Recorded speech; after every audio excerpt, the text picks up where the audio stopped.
cheek comic. I gotta be honest with you guys. That ain't me. This Back to the Future, back to the butt cheeks is what he was saying. You know, I look like a divorce attorney that's gonna fuck your soon-to-be ex-husband. You know what I mean? That's where I come in. No, I got a lot of dumb friends though. I got a lot of fucking dumb friends. Okay, I was at a football tailgate last weekend. Football season's back, nice. And a couple of my girlfriends were talking about trying each other's breast milk. I think you're supposed to play cornhole at a football tailgate. Like, what do we? And she was like, yeah, I would totally try your breast milk. How bad can it be? That's what she said. I was like, I did hear once it tastes like Captain Crunch. I'm okay with that. You know, like that sounds pretty good. And then my other friend goes, no, I would never try your breast milk, ever. I am dairy free. You guys, she said she was dairy free. I was like, I don't know if this bitch knows the definition of dairy, but she's definitely calling our friend a cow. Like, what is going on here? Any stressed out men in the crowd? Stressed out? You really fucking stressed, dude. I get it. I ask because men who are stressed out tend to like women with bigger butts. Yeah, suddenly every guy in the room's like, I'm stressed as fuck, bro. Like, you got a lot of butt cheek action in here. I am stressed out. I don't know. If you, like, the guys who dated the Kardashians, most stressed out men in America, okay? Like, that's what Pete Davidson had to get out of there. It's like, I can't live like this anymore. I don't know. Ladies, if you gain the pandemic 15, you know, make it an inflation 25, okay? Just crying about the stock market, but ready to take you down at any moment. That's what's important, you know? You got to get your rocks off. I don't know. They also say that, like, men who are hungry prefer women with bigger tits. Where are they doing this research, by the way? Like, are they just going to McDonald's on a Tuesday and they're like, excuse me, sir, stay in line, sir, yeah, you haven't ordered Big Mac or Big Rack, which one is it gonna be? He's like, damn it, that's a hard question on a Tuesday at noon, you know?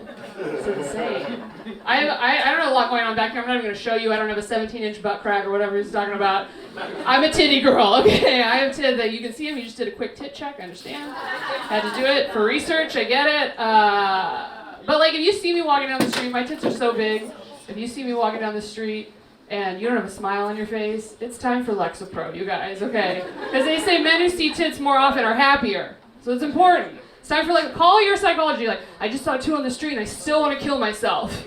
I don't have suicide titties, is what I'm trying to tell you. Like, if you see my titties, you're like, yeah, I think I'll stay on this planet a little longer. I think I can survive. I don't know. I have huge tits. I'm a 34 triple D. Yeah, thank you. They used to be bigger, if you can believe it. You can't, okay? Because I see you looking at them and you're like, I don't know how they would have fit in that jumpsuit if they'd been any bigger. I had a breast reduction like 4 years ago. Yeah, thank you. Usually I get booed for saying that, like by a stressed out man, you know, it's just like insane. He's like, why would you, whoa, what? Yeah, there's always some guy in the back that boos me just for saying a fact about myself. Thank you. Being a woman is so much fun. Yeah. It's crazy though, because my surgeon, like when you go in to have a reduction surgery, you know, they have to do a lot of work. It's very aesthetic and everything. And she took one look at my tits and she was like, we will do the best we can, okay? Because I was a 34 double G. Guys in the room, you didn't even know the alphabet went that high, okay? You're like, there's a D here and a D here, we're good to go. Like, I don't see the problem. Yes, she's like, we'll do the best we can. My surgery was 11 hours. Yeah, it's amazing I'm still alive, I think, at that point. Like, my mom walked in there at one point, she's like, what is going on in here? And they're like, her tits are really big, ma'am. Like, we gotta do something. My surgeon fell during the surgery and broke 2 ribs. That's how big my tits were. Okay, so 34 double D, nobody needs to be upset about that. Nobody. My mom, though, was not on board with the surgery. She did not want me to have it. And I was like, you're not a guy, though. This doesn't add up. And she was like, Maria, a lot of people in this country pay a lot of money to have the body that you were born with. I was like, Mom, a lot of people in this country pay a lot of money to look like a lizard. Like, that doesn't mean it's a good thing, you know? Shit. I don't know. I did tell a lot of my guy friends, though, before I had the surgery that I was having it done, right? A lot of guys got upset, and they were like, oh, Maria, why would you do that to me? That's what they said. And I'm like, dude, if you had a 10-pound dick, you would cut half of it off, too, okay? You would. Would you cut off a 10-pound dick? You're laughing. Yeah, now, it's a yes or no question, dude. It's very straightforward. Yes, the final answer. Sure. Pussy. I'm just saying, that makes you pussy, because every guy in the room sounds like, I was just gonna ask me, I'm gonna say no, I would keep it, I'm a man, I would keep it. You don't even know, do you even know how much 10 pounds is? Like, you wouldn't be able to walk, guys. You'd be bedridden while the woman of your dreams is out having the time of her life with a 1/4 pound dick, okay? Just because it fits, you know? It's just like, it's nice to have. Insane. I don't know. You guys know there's an orgasm gap in this country? Did you guys know that? The women in the room are like, yep, that checks out. Yeah, yeah. The guys are like, I have no idea what you're talking about. I came 5 times today. There's no, what gap? What gap? I mean, I heard there's a pay gap, but like, orgasm. What do we? Yeah, there's an orgasm gap between straight men and straight women. So gays have it figured out. Good for them. I think it's time for all of us to convert or whatever they do. Yeah. There's an orgasm gap. Like, ladies, we've got a pay gap, and now we've got an orgasm gap. Like, I don't know which one we're going to march for, okay? Like, pay me more, get me off, fuck it. We can do both. All right, I've got Venmo, you know, we'll make this happen. I do think, though, it would be fun to have, like, an orgasm gap march, right? We can get our pussy hats back out, we can have a little fun. We can come up with some new chants or whatever and be like, what do we want? Orgasms! When do we want them? Now! Or, like, in 45 minutes, or, you know, like... If not, no worries. I'll just do it myself. It's totally fine. I got a toy in the bag. It's totally. I brought it on the march. We're good. I don't know. I do think though, like Michelle Obama had that great quote that we all love her for, and she was like, "When they go low, we go high." That's what she said. I want her to join the orgasm gap with us and march for the orgasm gap, and so she can get up there and she can be like, "When they go low, we go, oh my God, yes, please, right there, don't stop. Please don't stop, you're so close, please don't stop. Yeah, right there, yeah. Not a lot of people in this cab coming tonight, you guys, no. It's funny though, because we're trying to make like $1 out of 83 cents or whatever the wage gap is. And we're also trying to make an orgasm out of some guy going, hey, is that your clit? And you're like, no, bitch, that's my hemorrhoid. Thank you so much. Yeah. Especially if you're like over 28, you're like, yep, that checks out. I've got a desk job, I got a cushion, I got the whole thing, I got preparation age, you guys know. I'm a millennial. I'm 33, I think. I don't know. I don't even know anymore. And Titanic is my favorite movie. Okay, yeah. I watch it like once a month for mental health purposes. Which is, I mean, like, this just goes to show you, like, you're a child of 9/11, right? You're like, Titanic, yeah, it feels good. It feels good. But I don't watch it because it was this, like, beautiful cinematic masterpiece, right? I watch it because James Cameron took one of the saddest movies of all time, most tragic events, true event, and just sexualized it to win an Oscar. That's what he did. He was like, yeah, Universal, yeah, we want to sink the ship, we want to do the whole thing, yeah, but have you seen Kate Winslet's tits? She's got some great tits. I think that's what's going to get us the Oscar. And Universal was like, you know what, let's do it. And then that was it. Because that was like before you used to see titties all the time. Like that was probably the first pair of tits I ever saw. And now I go on Instagram and I'm like, Mom, you gotta put the tits away. Like, Titanic's in 14 days, I'm gonna watch it again. I can see those titties, it's fine.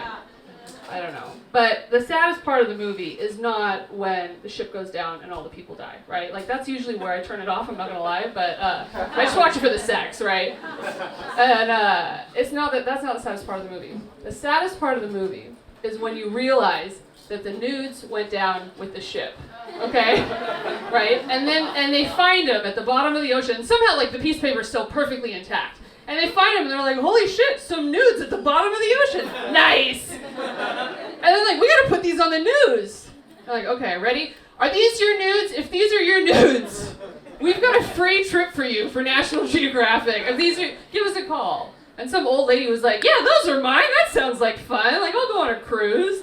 Fucking old women. Can you imagine now, like, with OnlyFans, every woman's got nudes just, like, on the internet for free. Do you know how many free trips they'd have to give away?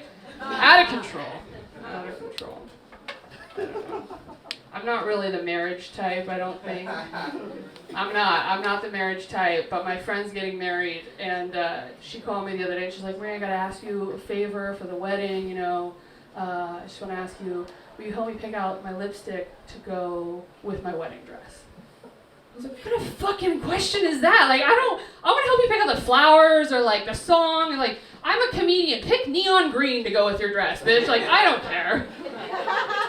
I was like, Kat Von D's pretty good brand, like ladies, it stays on all day. She's like, oh my God, Kat Von D's an anti-vaxxer. Put your money where your values are.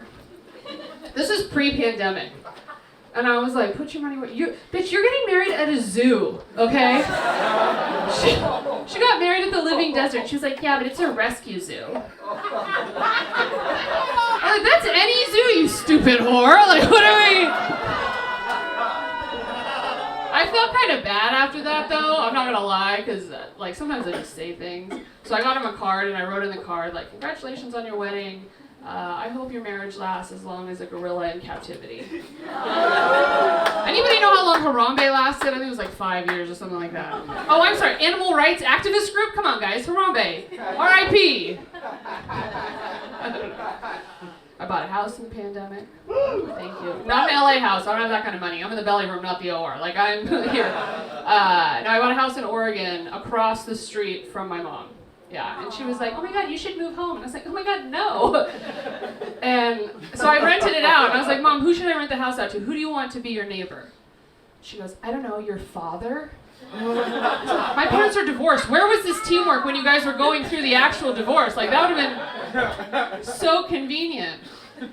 So now oh my God, Jesus. Did you hear that burp? That was louder than anyone's laugh tonight. You guys have some work to do before Brandon gets up here. That was insane. Now he's hanging his head. He's embarrassed. I understand, dude. Excuse you. He's crying? He's drawing. He's drawing. What? This is not art class. I am not naked. I was talking about the nudes on the Titanic. No. So now, I'm now my dad's landlord. Okay, that's what my mom, he lives across the street from my mom, and he calls me the other day and he's like, the toilet's leaking. And I was like, well, that sounds like a you problem, Dad. He's like, yeah, but you're my landlord. I was like, but you're my dad. Like, which one? I don't know. I got to keep him in the house, though, because the last time we went on vacation together, people thought that I was his fiance. Yeah, can't do that ever again. He looks like he has money. He's 76 years old, and I look like I'd marry for it. So I was also his divorce attorney. No, I'm just kidding. And we get to Hawaii, and we go to check in at the front desk, and the woman's like, oh, aloha, welcome. I noticed you guys have the same last name. We have the honeymoon suite available if you'd like to upgrade. Yeah, and I looked at my dad, and I was like, I will be in the car. And I stormed off, which is apparently exactly what a wife would do. That's my bad. Yeah. And as I stormed off, I can hear the woman say to my dad, I can tell you guys have been together for a long time. And my dad goes, yeah, only about 30 years. And I heard that, and I turned around in the entire lobby of the hotel, and I was like, that's because he's my father, not because we're fucking. Okay, guys? Everybody just calm down. And then everybody that was in the lobby that was actually on their honeymoon was like, honey, that sounds kind of hot. Little incest role play? Damn! We should upgrade. And I thought we'd gotten the incest out of the way at checkout, as one does. And we go to dinner, and this guy comes up to us at dinner, and he's like, I'm so sorry to interrupt. He was about my dad's age. I'm so sorry to interrupt, sir. I just have to ask you, how did you get her? Oh, shit. Yeah. And my dad goes, oh, you know, sex. Not the smartest crowd, you guys. Somebody failed biology in here. I can feel it. And so he says that, and then I hear that, and I'm like, no, you don't understand. You don't understand. I came from him. And he's like, nice, high five. The old guy, that's what he said. And I was like, no, you don't get it. I came from his semen. And he's like, yeah, I'm picking up what you're putting down. I'm like, okay. And I was like, I call him daddy. And he's like, yeah, bitch, I get it. That's why I'm here. So